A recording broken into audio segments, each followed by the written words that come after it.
देखना पड़ेगा। ये नहीं कह सकते कि मैं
वालिद वालिदा दादा दादी नाना नानी ऊपर तक जिनकी हम औलाद गए उनको ज़कात नहीं दे सकते। और जो हम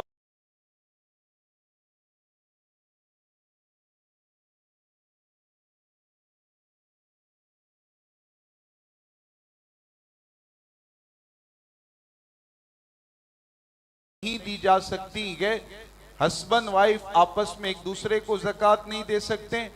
जिनकी हम औलाद गए उनको हम ज़कात नहीं दे सकते और जो हमारी औलाद गए उनको ज़कात नहीं दे सकते हैं। इनके अलावा जितने रिश्तेदार हैं शरान अगर फ़कीर हैं, ज़कात लेने के हकदार हैं, तो उन्हें ज़कात की रकम दी जा सकती है। तो ये जो मसला पूछा गया कि किसी बहन की तरफ से वो अपने शौहर को ज़कात नहीं दे सकते, क्या ससुर जो है या सास अपनी बहू को ज़कात दे सकती है? अगर मुस्तहिक ज़कात गए, ज़कात लेने की वो हकदार गए, तो बिल्कुल बहू को ससुर या सास ज़कात दे सकती। सुबहान अल्लाह। आजकल लोग ऑनलाइन खाना जोमेटो स्विगी वगैरह से मंगवाते हैं। खाना नॉन वेज भी होता है उसके अंदर। दरियाफ्त तलब अम्र ये है कि खाना सहीहुल अक़ीदा रेस्टोरेंट से मंगवाया, मगर खाना डिलीवर करने वाले यानी लाने वाला बदअक़ीदा या गैर मुस्लिम है, तो ऐसा खाना किस हुक्म में है? ऐसा खाना क्या दुरुस्त है? ऐसा खाना खाकर रखे हुए रोज़ा और पढ़ी हुई नमाज़ों का क्या हुक्म है? मसला समझने जैसा है, इस पर बगौर तवज्जो दें। सवाल ये पूछा गया कि जिस रेस्टोरेंट से, जिस होटल से खाना मंगवा रहेंगे वो सुन्नी सहीहुल अकीदा की होटल गए या वो सुन्नी सहीहुल अकीदा का रेस्टोरेंट गए। अगर वाकई ऐसा ही गए तो अब वो जो लाने वाला शख्स गए, याद रखें कि वो लाने वाला शख्स, पहुंचाने वाला शख्स, जो डिलीवरी बॉय होता है, वो उस रेस्टोरेंट या उस होटल के मालिक की तरफ से वकील बनता है। जी, वकील की हैसियत से वो खाना पहुंचाता गया, वकील की हैसियत से वो खाना डिलीवर करता गया। तो वकील बीच में होता गया, और वकील के लिए मुसलमान होने की कोई कैद नहीं है। अगर वो गोश्त नॉनवेज की कोई आइटम पहुंचाता है, जिसकी तरफ से वो आइटम पहुंच रही है, वो सामान पहुंच रहा है, वो सुन्नी सहीहुल अकीदा है, और बीच वाला जो वकील है वो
छूटे हुए रोज़े फ़र्ज़ रोज़े की कज़ा करने के बदले गैर रमज़ान में नफल रोज़े कसरत से रखती है।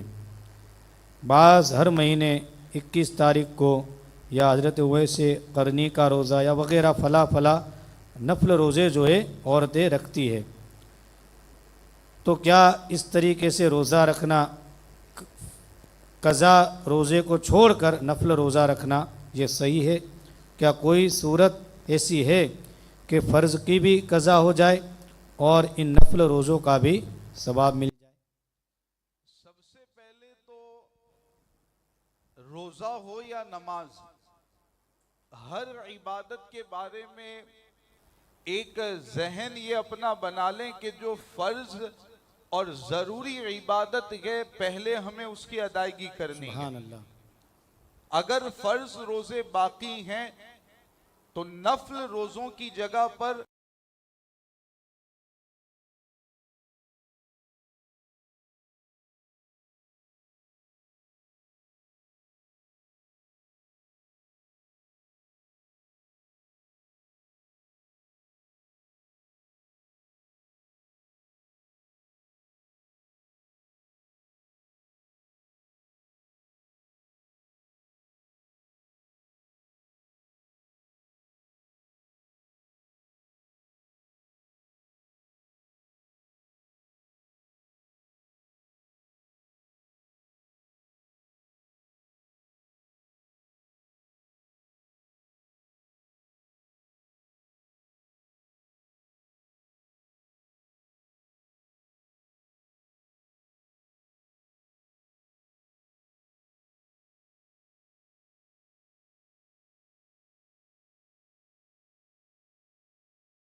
लिए गए पहले से आदत भी है कि अगर वो फर्ज रोजा उसके जिम्मे ना होता तो मुहर्रम शरीफ का भी वो रोजा रखता। ये अगर आदत पहले से गए तो अल्लाह के फजल से उम्मीद है कि वो फर्ज रोजे की कज़ा करेगा या करेगी, लेकिन चूंकि आदत पहले से चली आ रही है नफली रोजा रखने की, तो फजल इलाही से उम्मीद है कि उसे उस नफल का भी सवाब सुभान अल्लाह मिलेगा। लेकिन सुभान आदत अल्लाह। हो तब की ये बात है, आदत है, नियत है, फर्ज ना होता तो नफल रखता। तो ऐसी कंडीशन में अल्लाह के फजल से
कि मस्जिद में भी यूज हो और कोई जरूरतमंद गैर नमाजी भी ले जाना चाहे तो ले जा सकता है। ऐसे अगर किसी ने बोरिंग करवाया तो ठीक है, फिर वैसा पानी कोई ले जाए तो अलग बात है। लेकिन जनरल मस्जिद के लिए पानी का इंतजाम मस्जिद के नमाजियों के लिए होता है, तो उसी में उसका इस्तेमाल हो सकता है कि किसी गैर नमाजी के लिए इस्तेमाल की इजाजत नहीं रहेगी। क़ब्र के ऊपर कुरान शरीफ लिखी हुई या दुरूद पाक लिखी हुई तख्ती का लगाना कैसा है? कहीं बसा औकात ऐसा देखा गया है कि जानवरों से जो उसकी बेअदबी का अंदेशा रहता है, नहीं और लगाना चाहिए इस तरह की तख्ती कि जिस पर कुरान की आयत, दुरूद पाक, अल्लाह का नाम या कोई भी मुकद्दस कलिमा लिखा हो, ऐसी तख्ती कब्र पर नहीं लगानी चाहिए। वजह सवाल में आपने सुन ली है कि उसमें बेअदबी का अंदेशा रहता है, बल्कि आपने आंखों से देखा होगा कि बेअदबी होती है, खाहा न खाहा वो बेअदबी का सबब बनता है। इस वजह से ऐसी तख्ती हरगिज किसी कब्र पर, खास तौर से आम कब्रें जो आम कब्रिस्तान में होती हैं, वहां न लगाई जाए। और कभी ऐसा होटला वगैरह वो थोड़ा ऊंचाई पर रहता है, होटला वगैरह वो थोड़ा ऊंचाई पर रहता है जिस पर लोग बैठते, तो इस तरह बैठना अब कैसा है? अगर करीब में ही है, अव्वलन तो मैंने बताया कि वो तख्ती लगाना ही मना है जी, ऐसी तख्ती ना लगाए।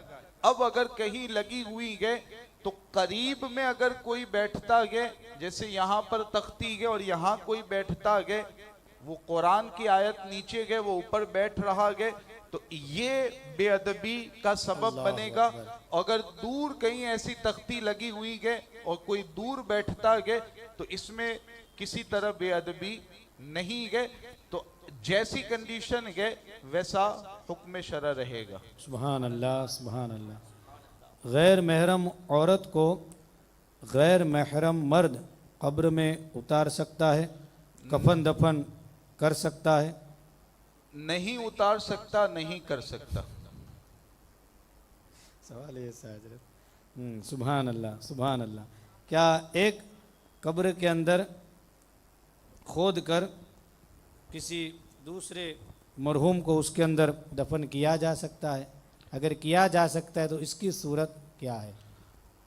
ऐसी सोच कुछ लोगों की रहती है कि किसी जगह पर मुसलमान की कब्र बनाई गई है, अब उसको कुछ लंबा अरसा गुजर गया, 40 साल 50 साल 100 साल गुजर गए, तो अब ये समझा जाता है कि अब तो काफी लंबा वक्त हो चुका है, अब यहाँ पर अगर किसी दूसरे मुसलमान की कब्र बनाते हैं और किसी दूसरे मुसलमान मैयत को इसमें दफनाते हैं तो कोई हरज नहीं गए, ये आम तौर पर सोच अवामुन नास में पाई जाती लोग है। कर- हालांकि करते भी है लोग ऐसा। करते भी हैं, होता भी है मैंने भी 2 कब्रों को ऐसा देखा है। जी। हालांकि शरई तौर पर याद रखें कि जिस जगह के हवाले से यकीन के साथ मालूम है कि वहां पर किसी मुसलमान की कब्र बनाई गई है, चाहे 2000 साल पहले क्यों ना हो, अगर ये यकीन के साथ मालूम है कि यहाँ पर किसी मुसलमान मय्यत को दफनाया गया है, तो कितना भी लंबा अरसा और वक्त गुजर जाए, उस जगह पर किसी दूसरी मय्यत को दफनाने की इजाजत नहीं रहती है। ये भी नाजायज है। अगर कोई ऐसा करता है तो फिर शरई तौर पर वो गुनहगार होगा। इसलिए वक्त कुछ भी गुजरता है, कितना भी लंबा तवील अरसा गुजर जाए, मुसलमान की कब्र जहां एक मर्तबा बनाई गई है वहां किसी दूसरे मुसलमान को नहीं दफनाया जा सकता। कि दूसरी जगह जहां पर खाली हो, पहले से किसी को दफनाया ना गया हो, वहीं पर दफनाए, वहीं पर तदफीन करें, इसका खुसूसी लिहाज रखें। और जगह की हजरत अगर शॉर्टेज हो, जगह महंगी हो या ऐसा कोई मामला, जगह अभी है ही नहीं, तो क्या इस सूरत में भी? अब ये बहुत कम और बहुत नादिर सूरत होती है कि जगह है ही नहीं, ये बहुत नादिर सूरत होती है। हाँ, शहरों में दूसरी जगह का इंतजाम करना मुश्किल होता है, कीमत ज्यादा होने की वजह से मुश्किल होता है, लेकिन उसमें भी जितनी भी मुश्किली हो, परेशानी हो, इंतजाम करना रहेगा। मुसलमानों की ये जिम्मेदारी बनेगी कि अब पैसे जमा करके, पैसे इकट्ठा करके कब्रिस्तान के लिए जगह लेने का इंतजाम करें, चाहे कितनी ही दूर जगह क्यों ना मिले, लेकिन इंतजाम करें और वहीं फिर कब्रों, मुसलमानों की कब्रें बनाए। मुश्किल है, परेशानी होती है, लेकिन थोड़ी सी अगर अच्छी सोच रखें और उसके लिए कोशिश करें तो फिर अल्लाह की तरफ से इंतजाम हो जाता है। तो जनरल क्या होता है कि थोड़ी बहुत परेशानी देख करके कब्रिस्तान के ट्रस्टियान की तरफ से ये फैसला कर लिया जाता है कि अब यहाँ हम मिट्टी डाल करके या पुरानी कब्रें खोद करके नई कब्र बनाना शुरू कर देंगे। ये जनरल हालत में बिल्कुल इसकी इजाजत नहीं है। थोड़ी बहुत परेशानी है, पैसों की हाजत जरूरत है, बाज़ाब्ता मुसलमानों से इसके लिए अपील करके चंदा करें और नई जगह खरीदें। शहर में अगर कुछ ज्यादा कीमत में मिलती है, कुछ दूर जाकर के भी खरीदें, उसकी हिफाजत का इंतजाम करें। लेकिन जनरल हालत में ये बिल्कुल इजाजत नहीं दे सकते कि जहां एक मर्तबा किसी मुसलमान को दफनाया गया वहीं पर किसी दूसरे मुसलमान की कब्र बनाई जाए। सुभान अल्लाह। जैद ने उमर के लिए ज़कात से मदद करवाई, किसी से लेकर उमर को 50,000 की ज़रूरत थी, तो जैद ने उमर के नाम पर 1 लाख रुपया लिया, उमर को 50,000 दिया, दूसरे 50,000 वो अपने काम में लाना चाहे या दूसरे को देना चाहे तो शरीयत का क्या हुक्म है? जैद के नाम से अगर वो लोगों से ज़कात की रकम वसूल कर रहा है और फिर अपने इस्तेमाल में लाता है तो ये नाजायज है, इस तरह हरगिज न किया जाए। अगर जैद की ज़रूरत का भी उसको ख्याल है और दूसरों की ज़रूरत का भी ख्याल है, अपने लिए तो नहीं लेकिन दूसरों के लिए भी, कि चलो भाई जैद भी ज़रूरतमंद है, ज्यादा रकम मिलेगी तो दूसरे जरूरतमंद मुसलमानों की मदद भी करूंगा, तो वो चंदा करते वक्त और लोगों से सवाल करते वक्त ही इसका ख्याल रखें कि खास जैद के नाम से सवाल ना करें। ऐसे ही सवाल करें, ऐसे ही लोगों से मांगे कि भाई जैद और दूसरे भी अगर जरूरतमंद मुसलमान रहेंगे तो मैं उन तक ये रकम पहुंचाऊंगा। तो इस तरह पहले ही से साफ इजाजत ले ले। अपने हवाले से भी अगर वो ज़कात लेने का मुस्तहिक है, ज़कात लेने की उसको इजाज़त है, तो इजाज़त लेते वक्त ही ले लेगा तो फिर ठीक है, वरना जैद के नाम से अगर लेता है और फिर उसका इस्तेमाल किसी और जगह पर करता है तो ये शरान ममनू होगा। इसलिए पहले ही से इसका ख्याल रखें, सवाल करते वक्त और मांगते वक्त ही इसका लिहाज रखें। अगर उमर के पास जैद की रकम पड़ी है तो उसका क्या हुक्म है? अगर सालों से या कई सालों से या फिर उसने दूसरे को दे दिया है तो उसका शरई हुक्म क्या है? यानी कर्जा दिया है, उसने यानी वसूल की हुई रकम उसी के पास अभी 50,000 दे दिया मिसाल के तो तौर पर, कयामत तक अपने पास ही रखेगा क्या वो? अब उसके पास जरूरत है। के तहत उसने वो रकम ली है तो वो रकम आते ही उसको पहुंचा देनी चाहिए। वो कयामत तक अपने कयामत के दिन उसको देगा क्या वो? ऑनलाइन स्कैम होता है ना सर, जी, इस तरह ये दिन का भी इस तरह मामला जो है ओलमा से नहीं पूछते। देने वालों को ख्याल और लिहाज रखना चाहिए कि उमर नाम का जो शख्स हमसे मांग रहा है जैद के लिए, तो वो वाकई अमानतदार, दयानतदार, अमीन है कि नहीं है, वो खुद ख्याल रखे। ये देने वालों की जिम्मेदारी होगी। अब उसको दे रहे हैं, वो अमानतदार नहीं है तो देने वाले भी गुनहगार होंगे, इसलिए ख्याल रखना है। अब उमर के पास जो रकम है तो जैसे मैंने कहा कि अगर अमानतदार वो होगा तो आते ही वो जैद तक पहुंचा देगा। जी सुभान अल्लाह। और अगर कभी ऐसा होता है कि अपील की जाती है मदद की, तो कभी कभार ज़्यादा रकम भी जमा हो जाती है, तो जी। उस ज़्यादा रकम का फिर क्या किया जाए? जैद ही को दे दे, उसी को दे दे। या फिर ये है कि जैद की जरूरत पूरी हो गई तो अब जिन्होंने दिया गया उनकी इजाजत से दूसरे जरूरतमंदों तक सुभान अल्लाह, सुभान अल्लाह, सुभान अल्लाह। दौरान सफ़र रोज़ा न रखने की इजाज़त है शरीयत में, मगर आजकल जो आसान सफ़र होते हैं जैसे कार में, बस में, ट्रेन में, हवाई जहाज़ में, तो जो सफ़र में आसानी होती है तो ऐसी सूरत में रोज़े के लिए क्या हुक्म होगा?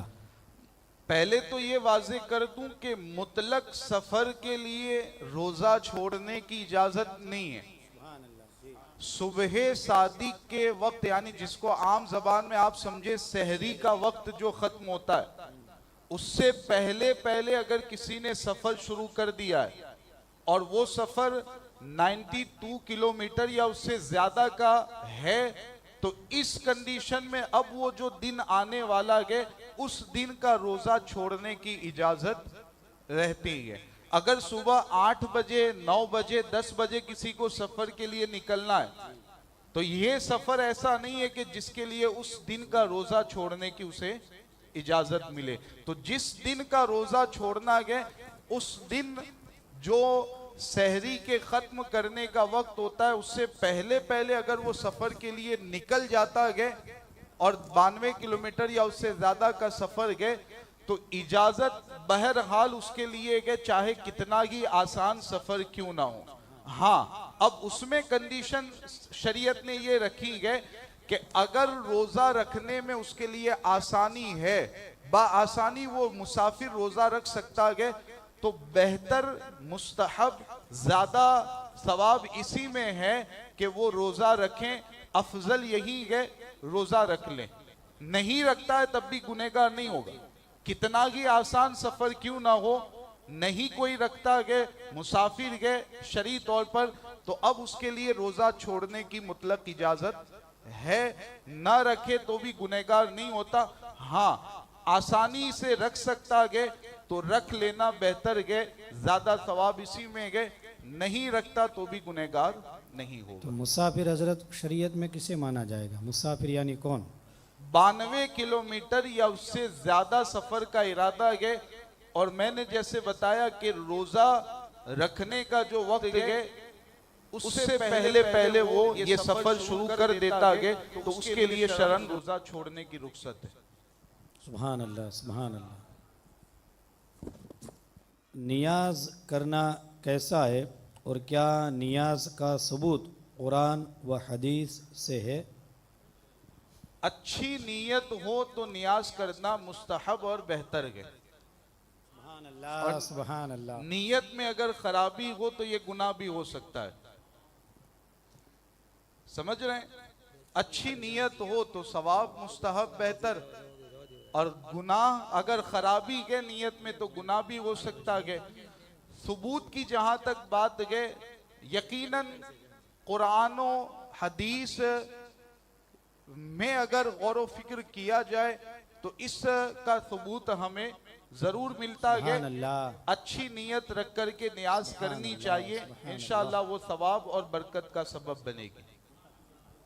एक आखिरी सवाल हजरत, क्योंकि नमाज अजान का वक्त जो है करीब है, फिर आने वाले सवाल जो बाकी रह गए जवाब का, उसके लिए क्या किया जाए? आप कुछ नंबर या रास्ता कुछ बताइए तो आवाम तक उसके जवाब को फिर इंशाअल्लाह पहुंचा जाए, आप जैसे मुनासिब समझे। जी, डिपॉजिट के मकान पर रहते हैं तो उन पैसों पर ज़कात निकालने की ज़रूरत है, यानी उसके ऊपर ज़कात कौन निकालेगा? डिपॉजिट की रकम की बात कर रहे हैं कि मकान की बात कर रहे डिपॉजिट की रकम पर।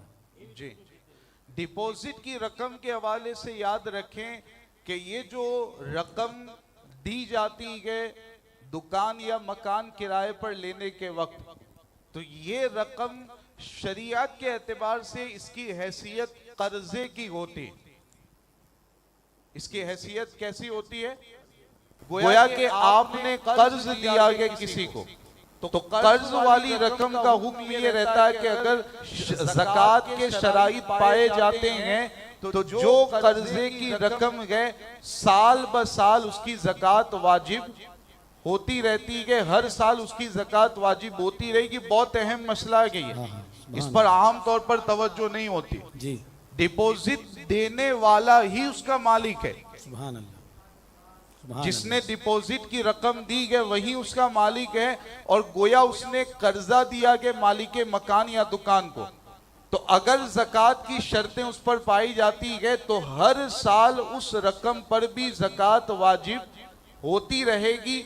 बेहतर यही है कि हर साल देता रहे, अगर नहीं देता है 10 साल बाद वो डिपॉजिट की रकम उसके पास आती है, ज़कात की शर्तें 10 साल में पाई जाती थी, तो 10 साल की ज़कात हिसाब करके अब उसके लिए निकालना जरूरी होगा। उस पर उसकी रकम उस ज़कात नहीं है, क्योंकि वो तो कर्जा लिया हुआ है। बंदा जो रकम कर्जे के तौर पर लेता है उसे तो वो रकम वापस करनी है, कर्ज तो पहले ही से माइनस करना होता है हिसाब ज़कात के वक्त, तो उस पर तो ज़कात नहीं बनेगी। जो देने वाला है अगर ज़कात की शर्तें पाई जाती है तो डिपॉजिट की रकम पर भी हर साल ज़कात वाजिब होती रहे। हजरत, वो सास बहू का एक सवाल आया था तो उसके ज़िम्न में आया है, तो पूछ लो। बाद मगरिब पूछ लीजिएगा अगर वक्त हो कारी साहब। इंशाअल्लाह।